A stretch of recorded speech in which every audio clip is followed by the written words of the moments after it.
प्रत्येक वेळी आपण नवीन वर्षी नवीन संकल्प करत असतो. यात प्रामुख्याने दारू पिणारे तळीराम पुढे असतात.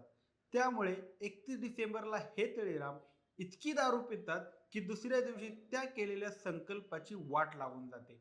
हा झाला गमतीचा भाग. आता नवीन वर्षात आपण अनेक संकल्प ठरवत असताना पैसा, गाडी, बिझनेस अशा गोष्टींचाही संकल्प करतो किंवा बदल करतो. आता या गोष्टींचा संकल्प आणि बदल तुम्ही करत असाल तर सरकारकडून आणि विविध संस्थांकडून नवीन वर्षात त्यांनी काय बदल केले हे समजणं तुम्हाला गरजेचं आहे. कारण या बदलांमुळे UPI पेमेंट पासून घरातील गॅस पर्यंत नवीन वर्षात बदल करण्यात आले आहेत, जे 1 जानेवारी 2025 पासून सुरू करण्यात येणार आहेत.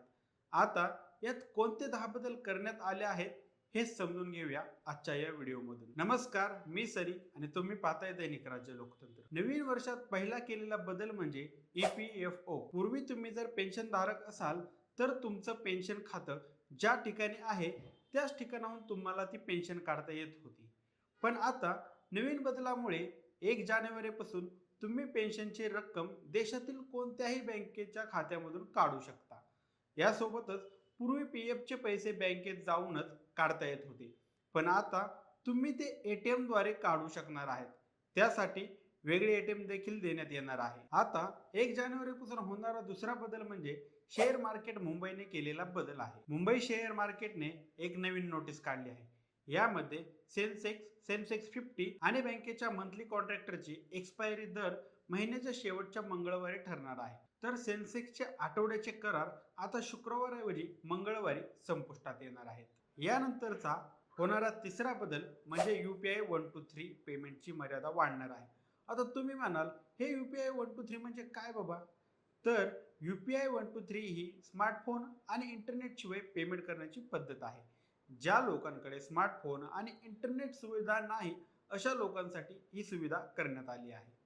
पेमेंट करण्यासाठी IVR म्हणजेच इंटरॅक्टिव्ह व्हॉइस रिस्पॉन्स या पद्धतीचा वापर केला जातो. म्हणजे दिलेल्या नंबरवर फोन करून फोनवर मिळणाऱ्या सूचनांद्वारे पेमेंट केला जातो. आता यापूर्वी या सुविधेचा वापर करताना फक्त UPI 123 वरून केवळ 5,000 रुपयांपर्यंत पेमेंट करता येत होता. पण आता 1 जानेवारीपासून 10,000पर्यंत पेमेंट करता येणार आहे. आता चौथा बदल हा आपल्या दैनंदिन जीवनात महत्त्वाची भूमिका बजावणाऱ्या सोशल मीडियामधील महत्त्वपूर्ण घटक म्हणजेच व्हॉट्सअप यात बदल करण्यात आला आहे. नवीन वर्षापासून 20 अँड्रॉइड मोबाईलमध्ये आता व्हॉट्सअप चालणार नाही. एडी ब्लॉकच्या अहवालानुसार व्हॉट्सअप चालवणारी कंपनी मेटा कंपनीकडूनच या जुन्या फोन्समधून व्हॉट्सअप चालवण्यासाठी जी सपोर्ट सिस्टीम लागते ती काढून घेण्यात येणार आहे. जास्त फंक्शन आणि चांगली सुविधा देण्यासाठी हा निर्णय घेण्यात आला आहे असं कंपनीकडून सांगण्यात येत आहे. यामध्ये Samsung Galaxy S3, Galaxy Note 2, Sony Xperia Z, LG Nexus 4 आणि HTC One अशा मोठ्या कंपन्यांचा देखील समावेश आहे. पाचवा बदल आहे शेतकऱ्यांबद्दल. 1 जानेवारीपासून शेतकऱ्यांसाठी आनंदाची गोष्ट होणार आहे. 2024 डिसेंबर महिन्याच्या सुरुवातीला RBIचे गव्हर्नर शक्तिकांत दास यांनी शेतकऱ्यांसाठी एक निर्णय घेतला होता. या निर्णयानुसार शेतकऱ्यांना विनाहमी 2 लाखांपर्यंत कर्ज मिळणार आहे. यापूर्वी शेतकऱ्यांना विनाहमी कर्जाची किंमत 1.6 लाख अशी होती. या बदलातून शेतकऱ्यांना जास्त आर्थिक फायदा व्हावा आणि शेतकऱ्यांना स्थिरता मिळावी असा उद्देश असल्याचा RBI कडून सांगण्यात आलेला आहे. सहावा बदल लक्झरी वस्तूंवर लावण्यात आलेला कर.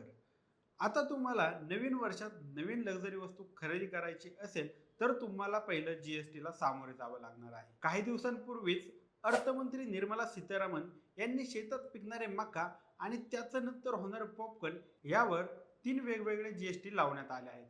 कॅरेमेल युक्त पॉपकॉर्नवर 18% GST, प्रीपॅक मसाले पॉपकॉर्नवर 12% GST आणि अनपॅक्ड आणि लेबल नाही अशा पॉपकॉर्नवर 5% GST लावण्यात आला आहे. म्हणजे निर्मलाजी म्हणत असतील, खेत में से उठा के लक्झरी प्रोडक्ट बना दूंगी. अर्थसंकल्पातील तरतुदीनुसार जर लक्झरी वस्तूंची किंमत 10 लाखांपेक्षा जास्त असेल तर त्यावर 1% TCS द्यावा लागणार आहे. सातवा बदल हा गाड्यांच्या किमतीत करण्यात आला आहे.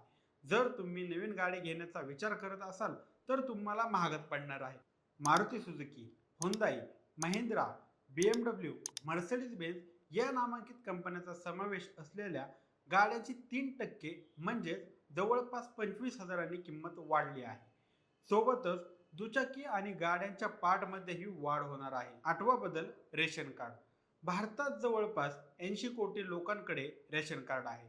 रेशन कार्ड असणाऱ्या लोकांना आता ई-केवायसी करणं बंधनकारक आहे. ज्या रेशन कार्डाचे ई-केवायसी पूर्ण नाही असे रेशन कार्ड 1 जानेवारीपासून ग्राह्य धरले जाणार नाही. 9वा बदल, निर्मला सीतारामन यांच्याबद्दल म्हणजेच जीएसटी बद्दल. 1 जानेवारीपासून टॅक्स पेयर्सला जीएसटी वाढीला समोर जावं लागणार आहे. टॅक्स पेयरसाठी MFA अर्थात मल्टी फॅक्टर ऑथेंटिकेशन गरजेचं असणार आहे. याआधी केवळ 200 दशलक्ष रुपयांपेक्षा जास्त वार्षिक उलाढाल असणाऱ्या व्यावसायिकांनाच हा नियम लागू होता. 10वा बदल, LPG गॅस संबंधित. प्रत्येक महिन्याच्या पहिल्या दिवशी गॅसच्या किमतीत कमी जास्त होत असतात. अशा परिस्थितीत 1 जानेवारी 2025 रोहिटेल कंपनीच्या LPGच्या किमतीत काही बदल करण्याची शक्यता आहे. गेल्या अनेक दिवसांपासून गॅस वाढीच्या चर्चांनीही वेग घेतला आहे. हे होते महत्त्वाचे 10 बदल जे 1 जानेवारीपासून तुमच्या दैनंदिन जीवनात सोबत राहणार आहेत. याबद्दल तुमची मते आणि प्रतिक्रिया आम्हाला कमेंट करून नक्की कळवा आणि जर दैनिक राज्य लोकतंत्र चॅनलवर नवीन असाल तर चॅनलला सबस्क्राईब करायला विसरू नका.